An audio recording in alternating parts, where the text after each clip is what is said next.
Assalamualaikum warahmatullahi wabarakatuh. Alhamdulillahi rabbil alamin. Wassalatu wassalamu ala asyrafil mursalin wa ala alihi wa sahbihi ajma'in. Subhanaka la ilma lana illa ma 'allamtana innaka antal alimul hakim. Wa la hawla wa la quwwata illa billahil aliyyil azim. Amma ba'du. Wa qala al-musannif rahimahullahu ta'ala wa nafa'ana bihi wa bi'ulumihi fid dharain amin. Kata musannif, bermula ihsan itu berbuat baik. Ihsan bahasa Arab. Kalau terjemah bahasa Melayu maknanya berbuat baik. Macam mana berbuat baik? Dengan bahawa ikhlas oleh seseorang pada segala taatnya. Taat maknanya ibadah lah. Iaitu beribadat kita akan Allah Ta'ala, padahal seolah-olah kita melihatkan dia, melihat akan Allah. Ini dia panggil ihsan. Maknanya kalau Islam, kalau iman, pekerjaan hati kita menerima, Islam menerima zahir, merujuk kepada amal ibadah kita. Kita semayang, kita puasa, kita zakat, buat haji. Dan ihsan ini dia lebih kepada kita buat syariat kita dengan cara yang paling baik. Maksudnya kita melakukan amal ibadah kepada Allah. Kalau kita semayang dengan yang terbaik. Kalau kita puasa, puasa dengan yang terbaik. Macam mana dengan terbaik? Maksudnya dengan ikhlas semata-mata kerana Allah Subhanahu wa Ta'ala, tidak ada syirik, ya, sama ada syirik khafi ataupun syirik jali sama telah. Jadi tidak ada riak, tidak ada sombong, tidak ada angkuh, ujub dan sebagainya dalam kita melaksanakan ibadah kepada Allah. Kita buat betul-betul kerana dia sahaja. Itu ikhlas. Okey. Macam perbahasan tentang ikhlas ni kita bincang dah pada siri berapa tak ingat dah. Maknanya ulama berselisih fahamlah, berselisih tentang ikhlas ni. Manakala kita buat amal bercampur dengan orang kata apa, untuk tujuan-tujuan lain, setengah ulama kata tak diterima kerana dia telah berlaku ketidakikhlasan dalam amalan kita. Setengah ulama kata dilihat kepada mana yang lebih banyak, antara qasad kita kepada Allah ataupun lebih banyak qasad kita kepada benda lain. Contoh kata kita semayang kerana kita malu mata dengan bapa mertua kita. Tengok banyak mana qasad kita untuk Allah, banyak mana qasad kita untuk bapa mertua. Maka di situlah perhitungan pahala amalan kita, ya. Kalau sama banyak, kosonglah, zero. Jadi hal tu kita bincang dah. Cuma nak bincang hari ni, bahagian yang ketiga dalam agama kita ni dia panggil ihsan. Mana kita kena buat amal dengan sebaik mungkin, dengan ikhlas.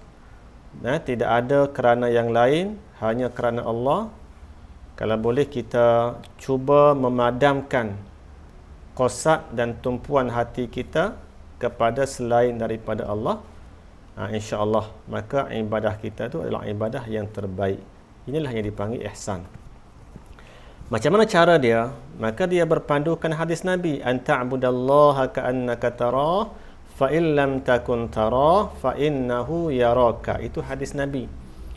Maknanya seolah-olah kita anta'budallah, kamu beribadah kepada Allah Ta'ala, ka'annaka tarahu, seolah-olah kamu lihat Allah. Fa in lam takun tarah, kalau kamu tak nampak, fa innahu yaraka, kena yakin Allah nampak kamu. Maka di sini tuan-tuan, dia ada dua martabat kalau kita perhati, ya. Yang pertama, kita seolah-olah melihatkan dia, bermakna martabat yang pertama ini dia panggil martabat musyahadah. Mana kita buat amal, kita rasa kita menyaksikan Allah. Kita rasa kita melihat dia. Okey, itu maqam yang tinggi, ya. Jadi kita semayang, kita apa, kita rasa macam kita lihat Allah Ta'ala. Itu maqam yang tertinggi. Jadi kalau kita buat amal ni, kalau kita tengok tuan kita, atau macam kita kerja rumah lah, kita tengok tuan duduk depan, kita tak akan melelong kot lain. Contoh kata kita kita buat rumah batu, tokek hak bayar gaji tu duduk depan kita, kita duduk tengok dia, tak melelong kot say lah maknanya. Okey, satu. Kemudian maqam yang kedua dia panggil wa fa illam takun tara fa innahu yaraka. Kalau kamu tak nampak Allah, kamu kena yakin Allah nampak kamu. Di sini dia panggil maqam muraqabah. Muraqabah maknanya kita sentiasa rasa bahawa Allah sedang memerhati kita walaupun kita tak nampak dia. Dan memang atas dunia ni secara zahirnya tak boleh nampak oleh Allah kan. Maksudnya kita yakin bahawa setiap perbuatan yang kita buat ni kena rasa Allah sedang menyaksikan kita. Agak-agak tuan, kalau kita mari perasaan nak buat benda haram kan, nak minum arak, nak togok botol arak, cuba terlintas sat dalam hati kita, Allah melihat kita, tak jadi dengan botol-botol kita lepas, kita pekong. Nampak? Itu dia panggil muraqabah. Satu perasaan dalam diri kita di mana kita rasa Allah sedang perhatikan kita. Allah sedang perhatikan kita. Orang ni yang terbaik. Maksudnya, dia duduk tempat ada orang ke, tempat tak ada orang ke, sempurna amalan dia. Ni setengah orang dah. Maaf dah sebut dah. Kita sebut untuk diri kita sendiri lah, bukan untuk orang lain. Kadang-kadang kalau kita pergi semaya di masjid, kita semaya molek juga. Tambah-tambah tu email pula, baca sedap tu, bukan main panjang ayat lagi, wirid panjang pula. Lepas wirid semaya sunat pula, bukan setakat 2 rakaat, 4 rakaatnya bahaya ke dia sekaligus. Allah rajinnya kata. Tai balik rumah, hak sunat tolak tepi. Tak ada dah hak sunat-sunat ni. Semaya hak wajib itu pun nak baca pendek kalau Allah. Kadang-kadang lazim tak baca, malah aku nak ambil hak wajib-wajib je. Hak rukun-rukunnya, hak lain tinggal. Tapi apa bila kita pergi tempat orang ramai, dia berubah. Hanya kena cek kita punya hati lagu mana. Adakah masa kita duduk semaya kat orang ramai tu kita berasa Tuhan tengok kita, ataupun kita duduk sore di rumah kita rasa terlepas dengan Tuhan? Mana kalau rasa lagu tu, makna kita tak ada lah konsep muraqabah tadi. Kita tak rasa Allah perhati kita, makna kita nak buat selama ni tuan-tuan di masjid, kita baca Quran banyak, kita semaya sunat banyak, makna kita tunjuk siapa ni, tunjuk siapa amalan kita ni. Tu dah kena ikhlas betul-betul buat amal ni. Nampak banyak amalan kita tapi khata, orang Kelantan kata khata, makna benda tu nampak ada tapi isi tak ada. Pasal ni lah, pasal tidak ada ikhlas kepada Allah Ta'ala. Jadi, mula hari ni bila kita ngaji ni, jadi hak ni tuan-tuan, dia kena ngaji ikut tasawuf lah ni. Hak ni kita nak rekah je ni. Jadi, untuk ihsan ni, dia kena ngaji satu kitab dalam ilmu tasawuf. Mengaji kitab, biar kita boleh amal dalam kehidupan hari-hari kita. Biar kita buat amal, kita buat kerja apa-apa, biar kerana Allah saja.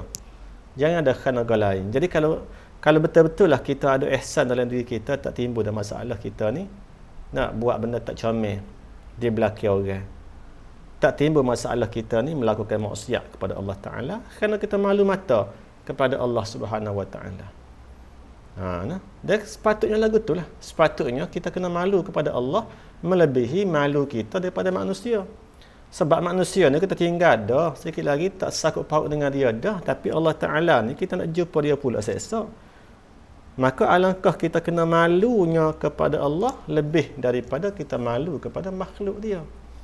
Jadi dalam amal soleh, amal ibadat kau gapo ni tuan-tuan, pastikan kita buat betul-betul kerana Allah. Jangan ada detik pun, sikit pun perasaan kita nak tunjuk ke orang, nak handle ke orang, nak suruh orang perhati dan sebagainya.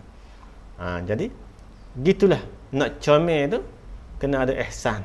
Jadi ihsan ni kita buat amal ikhlas, seolah-olah kita nak tengok Allah Ta'ala, ataupun seolah-olah kita rasa Allah tengok kita. Okey.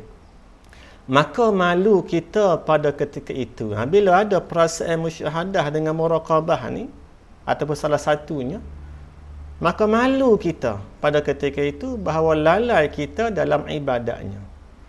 Kita semaya ni kita malu kepada Allah. Ya Allah, aku semaya ni cacat mana tak sempurna mana kita rasa malu.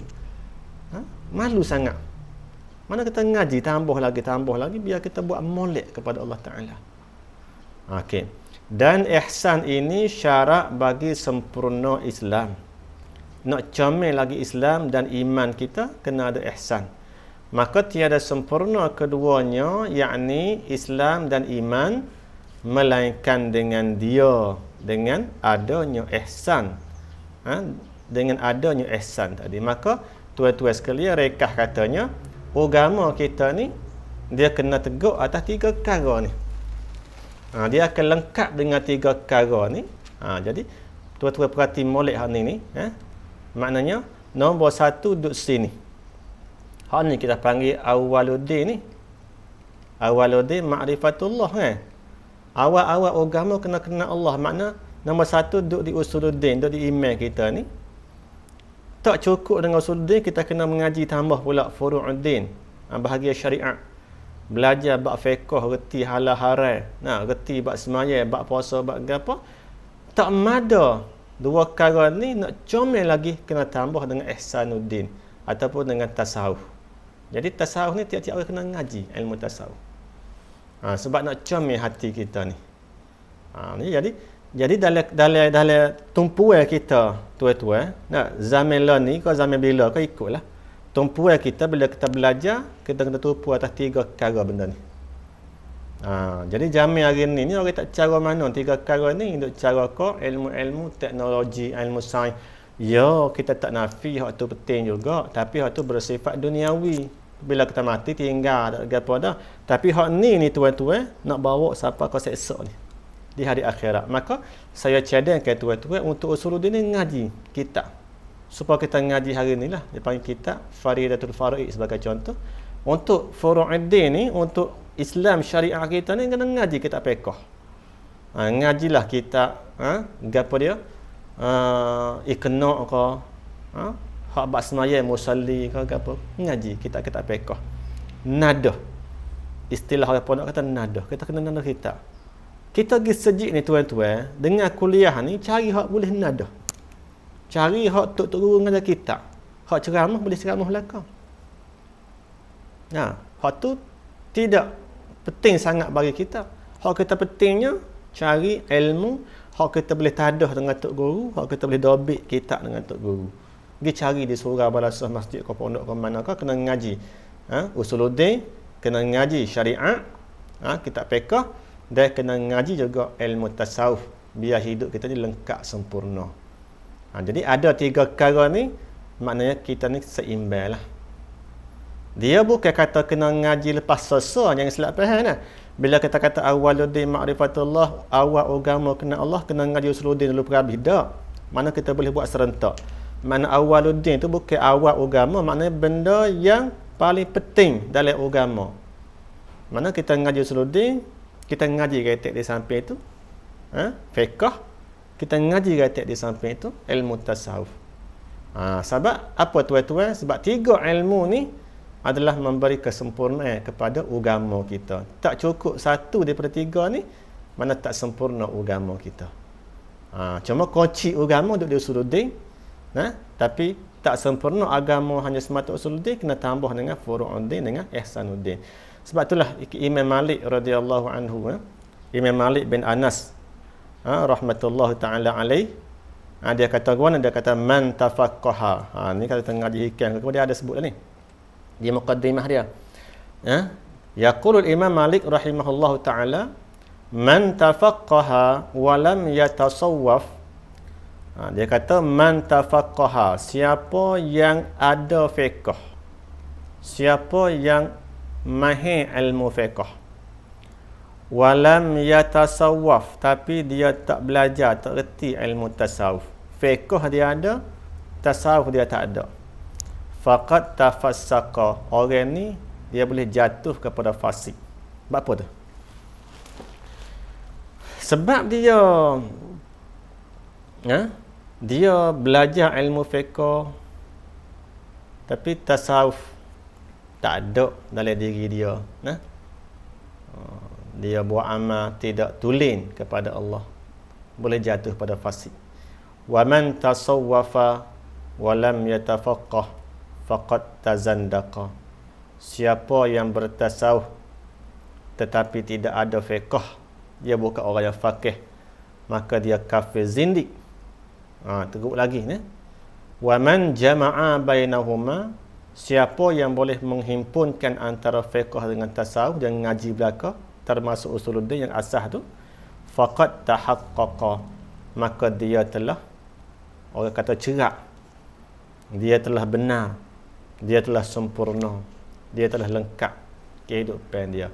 Maknanya tuan-tuan, 3 ilmu tadi hak amal sebut ni, usuluddin, kena ngaji kitab usuluddin, kemudian kena ngaji kitab fiqh, kalau boleh mencakupi semua bab fiqh kena ngaji belaka, dan kena ngaji juga kitab tasawuf untuk penyucian jiwa kita. Jadi insya-Allah tuan-tuan, itulah hak paling penting atas dunia ni sebelum kita berjumpa dengan Allah Subhanahu wa taala esok. Okey. Setakat tu dulu insya-Allah. Bermula permulaan barang yang wajib. Wallah Subhanahu wa taala a'lam.